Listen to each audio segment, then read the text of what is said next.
Hey guys, welcome back to a new Devlog series, and one I'm excited to bring to you guys. Please keep in mind, everything you see is still very early.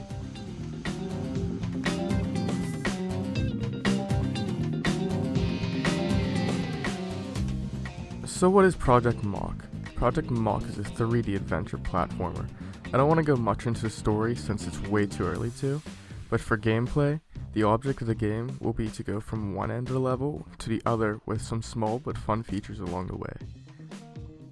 I'd like to talk more about the main character later when I'm showing off the model, but for short, Mach is from a different galaxy where they have discovered a different way to use energy to their advantage. I've had the idea for some time now, but only really started working on this project in my spare time recently. During development of one of my fan projects, I had a lot of ideas, but it just didn't fit for the character for that game.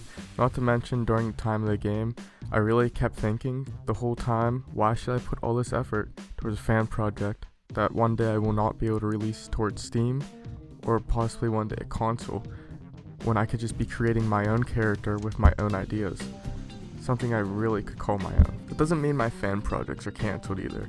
I still would like to continue in my spare time, but for now, they will be taking a backseat to Project Mach. So where to start? Well, first thing I did was start a brand new blank project in Unreal Engine. I'm using 4.26 at the moment if anyone's interested. I'm at this time using one plugin for the project. That is a dynamic gravity character plugin. I think I heard it's being removed from the asset store, so that is a shame. But for now, I do have it in this project. More about that later.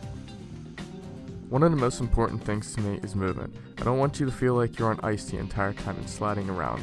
I need it to be fluent and easy to control, so I started with the main character's movement. But first, we need to have a model.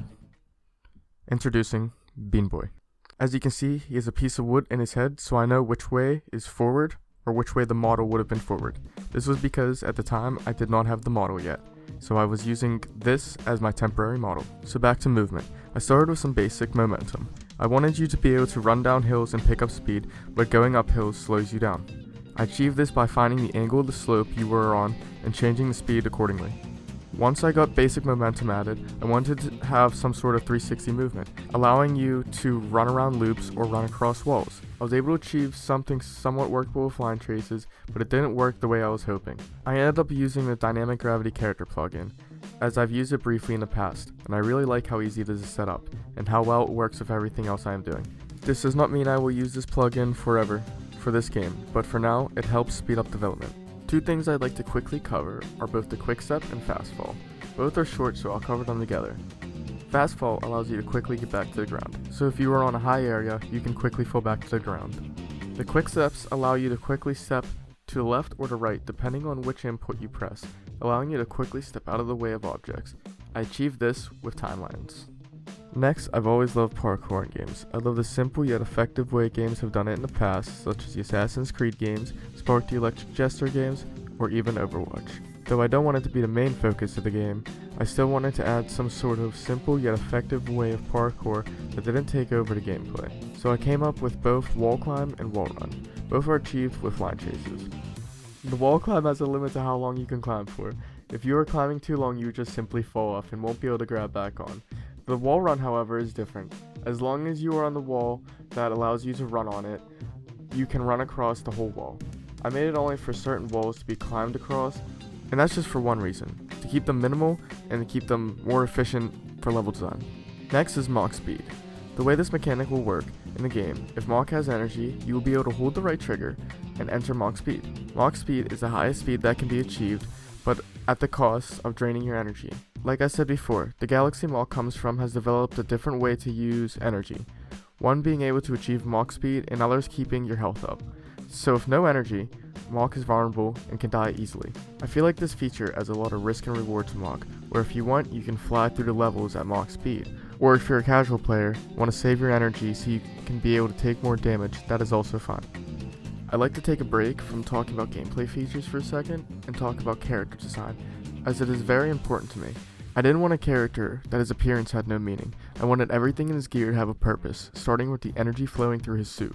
This is the same energy that allows you to run at Mach speed and keep your health up, or his dreads, which allow Mach to store more energy into his suit. Mach also has a tracking device installed inside his mask that allows him to lock onto targets and launch himself in their direction. Targets can be anything from enemies to objects. So now in this part of the video, I'm going to replace the Bean Boy with the model. But keep in mind, everything created was with the Bean Boy, and then the model was later added, but the Bean Boy is just annoying, and I'd rather just show the model at this point.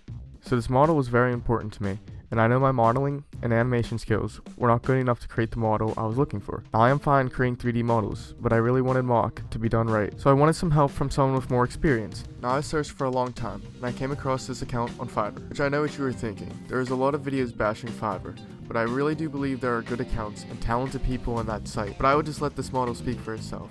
I'm going to put the amazing artist's name on the screen who made this model possible. As you see, we made some small changes from the concept art, but here's what we came up with.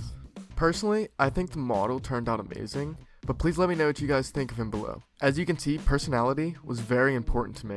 I didn't want Mach to be static when not moving. I wanted him to be looking around the world, or maybe getting impatient when not moving. I like to briefly cover retract, because of now it's the only special ability I have semi-complete, but enough to show. The ability works is if you run into somewhere you need to get out quickly, retract will teleport you to a previous location, but it will be at cost of your energy. So next I'd like to talk about 3 more features before going. They all need the most work, but all were accomplished with splines. First, the 2D section. Now Mach will primarily be a 3D game, but I personally love the mix-up combination of 3D and 2D games, like the Sonic series has done or the Crash series. I like to keep it to a minimal though, because I like the 3D sections more, but it allows for a more creative level design. On to another topic, rail grinding. I really love how rail grinding is done in games such as Ratchet & Clank or It Takes Two. I really wanted to make the rails be able to just move you from one side to another. Now they aren't finished at all and need more work for sure. As of right now, they do what I need them to do. They get the basics done. Lastly, and the least complete, is the camera rails. Now I don't want the entire map to be locked to a rail system, but for certain sections and for more cinematic approaches, I like to have the option to have the rail system that is dynamic with the normal camera. As you can see, there are some huge bugs I have to work out, but in the future episodes, it should be more functional. But as of now, it's just an idea. This video is getting kind of long, so I'm going to stop it here. Hopefully in the next devlog I can get some more models done and added to the game. I still have many more additions to add in, and this is very early in development. But as of now I am very happy with the model work and think this is a good start. Thank you all for watching, and please like and subscribe if you are interested in this project, as it definitely means a lot. If you have any ideas, please feel free to leave a comment. I love to hear your feedback. But as of now, thanks for watching.